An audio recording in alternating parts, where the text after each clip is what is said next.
PR পদ্ধতি গায়ে দেয় নাকি খায়? ভোট দিলেন মিরপুরে আমিনুলকে, এমপি পাবেন সন্দীপের বাবুলকে। এক সময় স্বাধীনতার বিরুদ্ধে গেছে, আরেক সময় জনগণের বিরুদ্ধে গেছে।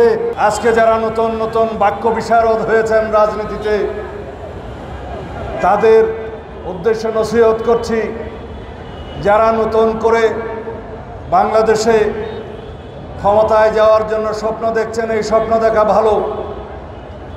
যারা জনগণের ভোটের মাধ্যমে রাষ্ট্র ক্ষমতায় যেতে চায়, সেটা নিশ্চিত করার জন্য আমাদের এই অতীত সংগ্রাম, সেটা অবশ্যই ভালো।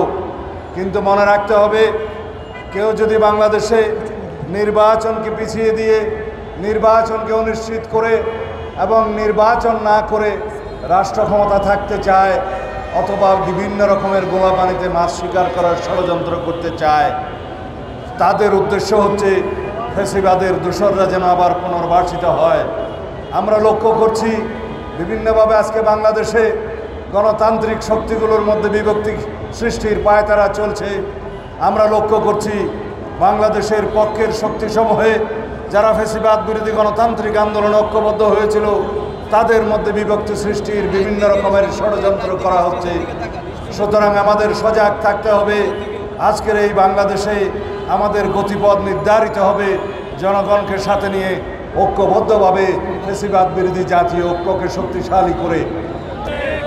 যারা পিআর পদ্ধতির নামে বাংলাদেশে নির্বাচনের দাবি তুলছে, যারা বলছে জাতীয় সংসদ নির্বাচনের আগে স্থানীয় সরকার নির্বাচন চাই, তাদের একটা উদ্দেশ্য আছে, তাদের একটি অসৎ উদ্দেশ্য আছে। তারা জানে কেয়ারটেকার সরকার 3 মাসের জন্য প্রতিষ্ঠিত হয়। কেয়ারটেকার সরকার 3 মাসের মধ্যে একটি জাতীয় সংসদ নির্বাচনের জন্য সাংবিধানিকভাবে ম্যান্ডেট প্রাপ্ত হয়। এখন সেই কেয়ারটেকার সরকার পুনর্বহাল হয়েছে আদালতের মাধ্যমে। আমরা নিরপেক্ষ এই অন্তর্বর্তীকালীন সরকারকে কেয়ারটেকার সরকার হিসাবেই মনে করি।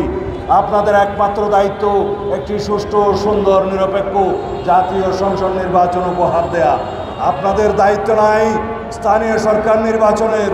বাংলাদেশে স্থানীয় সরকার নির্বাচনের কোনো ম্যান্ডেট নির্বাচন কমিশনের নাই। নির্বাচন কমিশনের কেবল 2টি ম্যান্ডেট, একটি রাষ্ট্রপতি নির্বাচন আর একটি জাতীয় সংসদ নির্বাচন। কেবলমাত্র স্থানীয় সরকার মন্ত্রণালয় অনুরোধ করলে স্থানীয় সরকারের নির্বাচন দিতে হয়, নির্বাচন কমিশনের মাধ্যমে সেটা পরিচালিত হয়।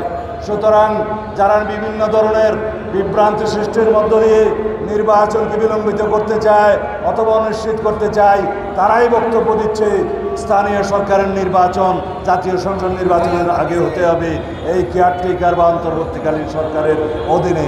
তাদের উদ্দেশ্য খারাপ।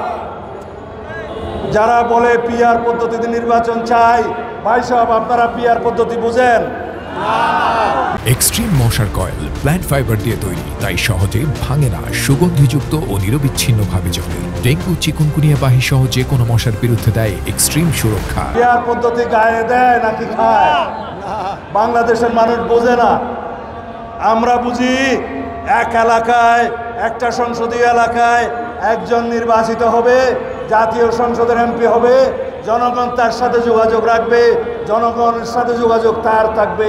সেই এলাকার বিভিন্ন রকমের সমস্যা, আইন কানুন সম্পর্কে সে মাথা ঘামাবে। যদি আমরা পিআর পদ্ধতির নির্বাচন আমরা যেটুকু বুঝি, যেটুকু পড়েছি, তাতে দেখা যাবে ভোট দিলেন মিরপুরে আমিনুলকে, এমপি পাবেন সন্দীপের বাবুলকে। এই পদ্ধতির নির্বাচন বাংলাদেশের মানুষ চায়ও না, জানেও না। যারা হাত পাকা দিয়ে 16 বছর আওয়ামী লীগকে বাতাস করেছে, তারা নাকি কোথাও পিআর পদ্ধতি ছাড়া নির্বাচন চায়।